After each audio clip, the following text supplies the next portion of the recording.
esto es muy grave, porque ahora estamos hablando de las fuerzas ilegales, de las economías ilegales, de la corrupción y tal, pero si nosotros no confiamos en un tribunal constitucional, si no confiamos en un sistema de justicia, si no confiamos en una defensoría del pueblo, o sea, si simplemente nos bajamos las instituciones, es una locura. O sea, no hay garantías ni para la inversión, ni para el ciudadano, ¿no? Y la inversión finalmente es lo que nos mueve a nosotros. No hay una seguridad jurídica. Y en algunos casos es así, ¿no? Vemos a un tribunal constitucional que resuelve asuntos que finalmente terminan en arbitrajes porque las empresas privadas ven cómo es que sus contratos simplemente se deshacen por una decisión de un tribunal. Entonces es muy importante que estemos vigilantes de lo que hacen las instituciones, desde las municipalidades, los gobiernos regionales, el Tribunal Constitucional y el mismo Congreso, dame un segundo, que muchas veces da leyes que parecen y que parecieran beneficiosas porque son populares, pero al final lo que hacen es, están socavando el futuro. No lo ves a largo plazo, lo ves a futuro, lo ves en un plazo futuro. Y lamentablemente esto está pasando con la venia del Ejecutivo, que a pesar de que hay proyectos de ley o leyes aprobadas que son antitécnicos, no las observa o en todo caso el Congreso las aprueba por insistencia. ¿Cómo confiar cuando las instituciones con su accionar van en contra de la población? Por decir, la población hoy no cree en el Congreso, es de las instituciones que más baja aceptación tiene de la población. Pero para eso están las elecciones. ¿Cómo creer, no? Entonces, el tema, si bien es cierto, la institución no es la corrupta son los que integran la institución o la empresa o lo que sea. Por ejemplo, uno de los poderes o uno de los sectores que mayor credibilidad tenía era el periodismo antes, que lamentablemente en los últimos años ha caído tanto. Y de eso vamos a hablar ahorita. Bueno, entonces ¿qué somos nosotros finalmente? ¿Somos las víctimas de esta situación o somos cómplices? Porque también hay que hacer un mea culpa, quizá. ¿Cuántos de ustedes trabajan en medios tradicionales? Radio, televisión, prensa escrita. ¿En digital? Ya. Es interesante porque lo que está pasando en los últimos tiempos es que los medios tradicionales están cambiando, se están debilitando, ¿no? ¿Por qué? Porque no hay dinero, no entra el dinero. Porque los medios de comunicación viven de la publicidad. Si el dinero no entra porque el dinero se ha ido a lo digital, entonces comenzamos a desesperarnos, ¿no? ¿Y qué es lo que nosotros queremos desde los medios tradicionales? Queremos que nos lean, queremos audiencia. Si es que no tenemos un código de ética, si es que no tenemos una estructura como Esto es un medio de comunicación tradicional. Y esto, acá dice influencer, pero bien podría decir periodista, ¿no? O comunicador. En un medio tradicional tenemos el reportero, el editor, el gerente comercial, administrativo, en donde siempre hay tensiones, porque el comercial siempre va a tener una tensión con el informativo, ¿no? Porque siempre va a querer... Es una tensión natural, y lógica. Y tenemos un consejo editorial. Tenemos filtros. Y hay códigos de ética, y hay una línea editorial a la que tú como periodista, si entras a trabajar a un diario o a un medio de comunicación que cree en la libertad, en el libre mercado, si tú no lo crees, no te haces trabajando ahí, ¿no es cierto? O sea, uno trabaja en donde quiere trabajar.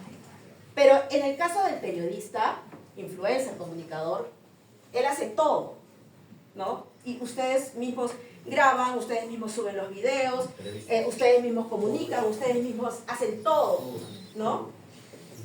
Y como somos seres humanos, cuando más likes tenemos y cuando más gente nos ve, queremos ir por más, y queremos ir por más. Y ahí es lamentablemente cuando podemos perder la brújula. Y ahí tenemos que tener mucho cuidado porque podríamos comenzar a dejar la esencia del periodismo para convertirnos en influencers, en comunicadores que tienen muchos likes, pero esa no es la esencia del periodismo, ¿no? Porque, ¿qué va a pasar? La calidad informativa va a bajar, ¿no? Vamos a ir en busca de los clickbaits. Quiero que me hagan click, quiero que me vean. Vamos a desinformar, porque no vamos a hacer un doble check de la información que nos está llegando. Yo puedo tener mis propias ideas como periodista. Póngase que soy una periodista de derecha, pero si estoy ante una situación, Yo no tengo por qué cambiar mi forma de pensar, mi público va a saber qué es lo que yo pienso, pero lo que no puedo hacer como periodista es callar la otra voz. Tengo que ser plural, que es diferente. Tengo que escuchar todas las voces porque finalmente es la audiencia, es el lector el que tiene que sacar sus propias conclusiones.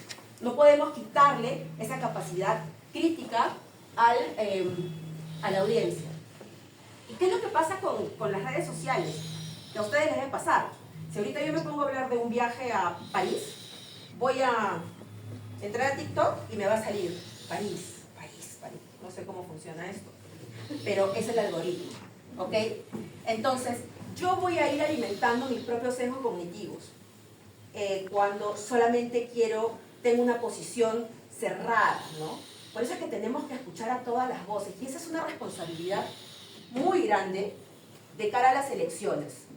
Estos números lo que nos indican es que Facebook parece que ha llegado a su tope de crecimiento, ¿no? Este es un estudio que se ha hecho el año pasado por el Instituto Reuters. TikTok es el que más ha crecido y va a seguir creciendo porque todavía tiene mucho techo, ¿ok? Pero ¿qué es lo que pasa con TikTok? Aquí, por lo menos en Perú, la gente se informa. La gente busca noticias en TikTok. ¿Cuánta gente hay en TikTok que habla cosas que no son? Y desinforma. Un montón. Es un montón de gente. Y eso es un peligro para la democracia, para la institucionalidad y para nosotros mismos como periodistas. Que ya sea porque nos graduamos de periodistas o porque conocemos el oficio desde abajo, sabemos cuáles son las bases, sabemos cómo se hace periodismo. Y tenemos que regresar a lo básico, al ABC del periodismo. Sigo corriendo, ¿ya? ¿Cómo califica la democracia? Apenas el 17% aprueba la calidad de la democracia en el Perú. La gente no cree en la democracia. ¿Cuál es el papel que nos toca a nosotros en esto? Porque esto es peligroso. ¿Con cuál de las siguientes frases está más de acuerdo? ¿La democracia es preferible a cualquier forma de gobierno? Sí, el 43%. Pero si sumamos el 29 y el 23, casi lo iguala. Les da igual, un gobierno autoritario quizás sería mejor. Lo que quiero decirles es que si nosotros hacemos eco de estos discursos radicales, estamos siendo cómplices. Pero tampoco es que la vamos a callar, ¿no? O sea, el hecho de que a mí no me guste, no sé, un hombre como Antauro Humala, quizás no significa que lo voy a dejar de entrevistar. ¿Qué va a significar? Que yo me voy a preparar para esa entrevista, ¿no? Y que voy a confrontar ideas o que lo voy a sentar frente a otra persona y voy a hacer que esas ideas se confronten. O sea, la pluralidad ahora es sumamente importante para nosotros los periodistas y la ciudadanía. Hablábamos de la confianza, de que nadie confía en los periodistas. Pero es que nosotros vivimos una crisis de desconfianza. No solamente es en el periodismo, no creemos en la policía, no creemos en la iglesia, no creemos en nada. Y esto se ve aquí. 61% sí, yo confío en mi familia. Pero después no confiamos en nadie más. Y no la tengo acá, pero hay una encuesta que habla sobre exactamente las instituciones, ¿no? Preferencia por el autoritarismo. Vean ustedes, si hacen un mal trabajo, si la inseguridad es alta, si los servicios públicos no funcionan, la crisis económica es intensa para combatir la corrupción. Somos dados al autoritarismo y eso no hay que negarlo. Entonces, como periodistas, desde plataformas digitales o desde medios tradicionales, lo que tenemos que hacer es regresar a nuestras bases, a nuestras raíces. Necesitamos buenas fuentes, necesitamos corroborar nuestras fuentes. No es que si tenemos un comunicado, nos llega un comunicado, siempre tenemos que sospechar de todos y de todo. Nos simpatice o no nos simpatice.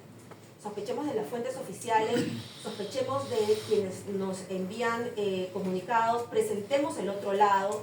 O sea, eso es lo básico. Pero muchas veces no lo hacemos. Y yo creo que el periodismo necesita regresar a sus raíces. Que no nos dejemos atarantar por los likes, por los seguidores. Y construyamos juntos ustedes, que tienen el privilegio de ser la voz de los ciudadanos, ustedes tenemos que estar del lado de los ciudadanos, en el sentido de poder darle voz a esas necesidades que tienen, ya sean vecinales, ya sean regionales o nacionales, y construir una agenda mínima, porque sabemos que si nos mantenemos vigilantes ante los gobiernos regionales, municipales, podemos generar opinión. Nosotros generamos opinión.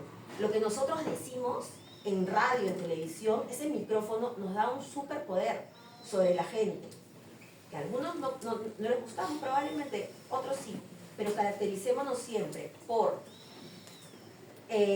verificar la información que damos y por ser plurales. La respuesta es simple y básica. Sin embargo, no lo hacemos.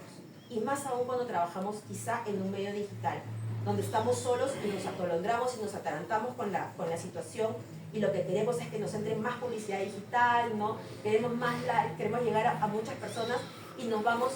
Ya ni siquiera hablo de sensacionalismo. No les voy a hablar de sensacionalismo. Les voy a hablar de cómo es que nosotros podemos hacer que los discursos de odio, las noticias, las mentiras, los fake news, como les llaman, puedan ir creciendo, ¿no? Entonces, esa es una responsabilidad muy grande que tenemos, porque al final podríamos ser cómplices de ese autoritarismo que vivamos, y finalmente vamos a terminar siendo las víctimas, porque ustedes saben que la prensa siempre va a terminar siendo la víctima de los autoritarios, ¿no? Buscar puntos en común, abrir espacios de diálogo, generar debates en la ciudadanía, generar debates entre los políticos, visibilizar diferentes opiniones, que básicamente es ser plural, y realizar el fact-checking siempre, ¿no? Eso no es una misión muy fácil, porque ustedes viven también de la publicidad, ¿no? Y necesitan demostrarle a sus auspiciadores que pueden tener mucha llegada, pero creo que hay que pensar un poco fuera de la caja para poder seguir creciendo, ¿no? No es una tarea fácil.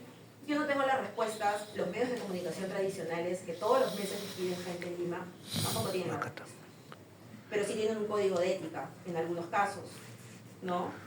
Y cuando somos seres individuales que llevamos a cabo el periodismo y no tenemos, digamos, con quién pimponear la información, creo que nosotros mismos, desde nuestra moral, desde nuestra ética, tenemos que pensar qué clase de país queremos, y ni siquiera llegar tan lejos, ¿sabes? ¿Qué clase de comunidad queremos? ¿Cómo impacto yo en mi zona? ¿No?